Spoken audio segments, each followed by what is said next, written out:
తెలంగాణలో కాంగ్రెస్ ప్రభుత్వం కొలువుదీరి రాష్ట్రంలో రేవంత్ రెడ్డి సర్కార్ వచ్చి దాదాపు 4 నెలలవుతుంది. ఇప్పటికి మొత్తంగా రైతు బంధు పంపిణీ పూర్తి కాలేదు. ఈ క్రమంలో ఎంతోమంది రైతులు ఆందోళన చెందుతున్నారు. యాసంగి సీజన్ ముగిసి పంటలు చేతికొస్తున్నా ఇంకా డబ్బులు రాలేదని వాపోతున్నారు. అయితే కాంగ్రెస్ ప్రభుత్వం ఇప్పుడిప్పుడే రైతు బంధు పంపిణీని వేగవంతం చేసిందని, ఫిబ్రవరి వరకు కొంత నెమ్మదిగా సాగిన ప్రక్రియ మార్చిలో మాత్రం వేగంగా రాష్ట్రంలో 5 ఎకరాల రైతులకు కూడా రైతు బంధు డబ్బులు పంపిణీ జరుగుతుందని కీలక వర్గాల నుండి సమాచారం. అయితే ఏ జిల్లా నుండి మొదలుపెట్టారనేది ఇంకా తెలియాల్సి ఉంది.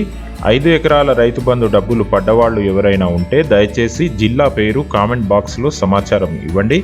ప్రస్తుతానికి పాత పద్ధతిలోనే రైతు బంధు డబ్బులు వేస్తున్నారు. కానీ ఈ పథకం మొత్తాన్ని ప్రక్షాళన చేయాలని రేవంత్ రెడ్డి సర్కార్ భావిస్తుంది.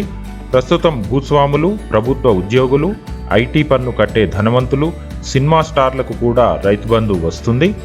ఇలా అందరికీ కాకుండా పేద సన్నకారు రైతులకి ఆర్థిక సహాయం చేసే దిశగా రేవంత్ రెడ్డి సర్కార్ కసరత్తులు చేస్తుంది.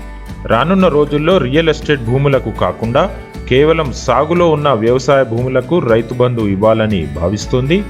అంతేకాదు ఎన్ని ఎకరాలుంటే అన్ని ఎకరాలకు డబ్బులు ఇవ్వకుండా 5 ఎకరాల లోపు భూమి ఉన్నవారికి మాత్రమే డబ్బులు ఇచ్చేలా కాంగ్రెస్ పార్టీ ఆలోచన చేస్తోంది. రైతు బంధు పథకాన్ని కూడా రైతు భరోసాగా మార్చనుంది. వచ్చే జూన్ నుండి ఈ మార్పులు చేయబోతున్నారు. ప్రస్తుతం రైతు బంధు కింద ఎకరాకు ఏటా 10,000 రూపాయలు ఇస్తున్నారు. అది కూడా 2 విడతల్లో 5,000 రూపాయల చొప్పున జమ చేస్తున్నారు. రైతు భరోసాగా మారిన తర్వాత ఏటా ఎకరాకు 15,000 ఇస్తారు. మరి ఇవి ఒకేసారి ఇస్తారా లేదంటే 2 విడతల్లో ఇస్తారా అనేది తెలియాల్సి ఉంది. జై శ్రీరామ్.